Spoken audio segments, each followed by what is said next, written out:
ಭಾರತದಲ್ಲಿ doctor B R Ambedkar ಅವರ ಜಯಂತಿಯನ್ನು ಅವರ ಹೆಸರು ಹೇಳಿ ಜೈಕಾರ ಹಾಕಿ ಅವರ ಫೋಟೋ ಮಡಗಿ ಪೂಜಿಸಿ ಆಚರಿಸುತ್ತೇವೆ. ಹೌದು. ಎಷ್ಟು ಮಂದಿ ಡಾಕ್ಟರ್ ಬಿ ಆರ್ ಅಂಬೇಡ್ಕರ್ ಅವರ ಚಿಂತನೆಯನ್ನು, ಅವರ ಆಶಯ ಆದರ್ಶವನ್ನು, ಅವರ ದೃಷ್ಟಿಕೋನವನ್ನು ಅರಿತು ಓದಿ ತಿಳಿದು ನಾನು ಸಹ ಒಂದು ಅಂಬೇಡ್ಕರರಾಗಿ ಬದುಕಬೇಕು ಎಂದು ನಿರ್ಧಾರ ತೆಗೆಯುತ್ತಾರೆ.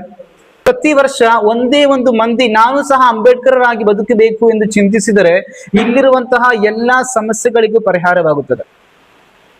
ಡಾಕ್ಟರ್ ಬಿ ಆರ್ ಅಂಬೇಡ್ಕರ್ ಅವರು ಹೇಳುವ ಒಂದು ಮಾತಿದೆ, ನನ್ನನ್ನು ಜೈಕಾರ ಮಾಡುವುದಕ್ಕಿಂತ ಬದಲಾಗಿ ನನ್ನನ್ನು ಜೈಕಾರ ಎಂದರೆ ಡಾಕ್ಟರ್ ಬಿ ಆರ್ ಅಂಬೇಡ್ಕರ್ ಕಿ ಜೈ ಎಂದು ಜೈಕಾರ ಹಾಕುವುದಕ್ಕಿಂತ ಬದಲಾಗಿ ನಾನು ತೋರಿಸಿದಂತಹ ಮಾರ್ಗವನ್ನು ಹಿಂಬಾಲಿಸಿರಿ ಎಂಬ ಈ ಮಾತು ಸೂಚಿಸುವುದು ಡಾಕ್ಟರ್ ಬಿ ಆರ್ ಅಂಬೇಡ್ಕರ್ ಅವರು ನಮಗೆ ತೋರಿಸಿದಂತಹ ಜ್ಞಾನದ ಮಾರ್ಗ, ಸಮಾನತೆಯ ಮಾರ್ಗ, ಸ್ವಾತಂತ್ರ್ಯದ, ಭ್ರಾತೃತ್ವದ, ಅದೇ ರೀತಿಯಲ್ಲಿ ಏಕತೆಯ ಮಾರ್ಗವನ್ನು ಹಿಂಬಾಲಿಸಿ ಎಂಬುದಾಗಿದೆ.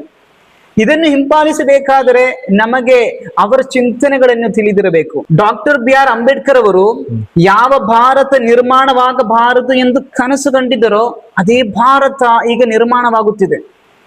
ಇಂತಹ ಸಂದರ್ಭದಲ್ಲಿ ಡಾಕ್ಟರ್ ಬಿ ಆರ್ ಅಂಬೇಡ್ಕರ್ ಅವರ ಚಿಂತನೆಗಳನ್ನು, ಅವರ ಆಶಯ ಆದರ್ಶಗಳನ್ನು ಜೀವಂತಗೊಳಿಸುವುದು ಭಾರತದಲ್ಲಿರುವಂತಹ ಪ್ರತಿ ಪ್ರಜೆಗಳ ಕರ್ತವ್ಯವಾಗಿದೆ.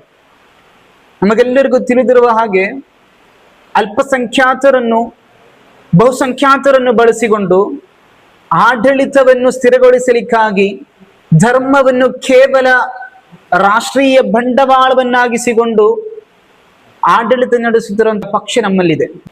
ಅಲ್ಪಸಂಖ್ಯಾತರಾದಂತಹ ಮುಸ್ಲಿಮರೇ ನೀವು ಅಪಾಯದಲ್ಲಿದ್ದೀರಿ ಎಂದು ಅಲ್ಪಸಂಖ್ಯಾತರನ್ನು ಕೆರಳಿಸಿ ಬಹುಸಂಖ್ಯಾತರ ವಿರುದ್ಧ ತಿರುಗಿಸುತ್ತಿದ್ದಾರೆ.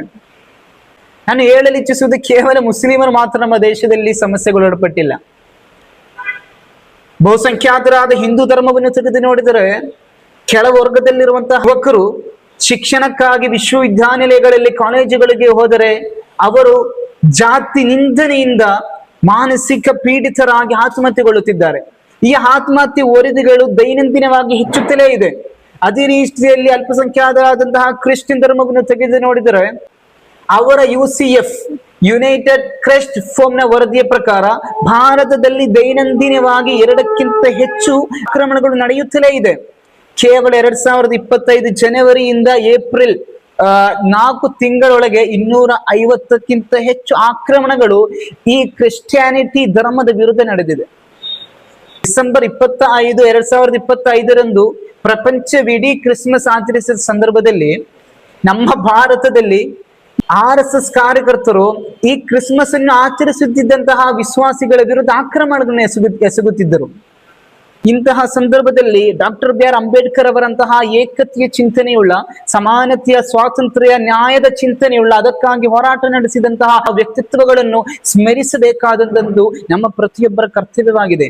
ಡಾಕ್ಟರ್ ಬಿ ಆರ್ ಅಂಬೇಡ್ಕರ್ ಅವರು ಹೇಳುವ ಒಂದು ಮಾತಿದೆ, ನೀವು ವಿದ್ಯಾವಂತರಾಗಿರಿ, ನೀವು ಸಂಘಟಿತರಾಗಿ ಹಾಗೂ ಹೋರಾಡಿ, ಆದರೆ ಮಾತ್ರ ನಮ್ಮ ಸಮಾಜ, ನಮ್ಮ ದೇಶ ಅಭಿವೃದ್ಧಿಗೊಳ್ಳಲು ಸಾಧ್ಯ.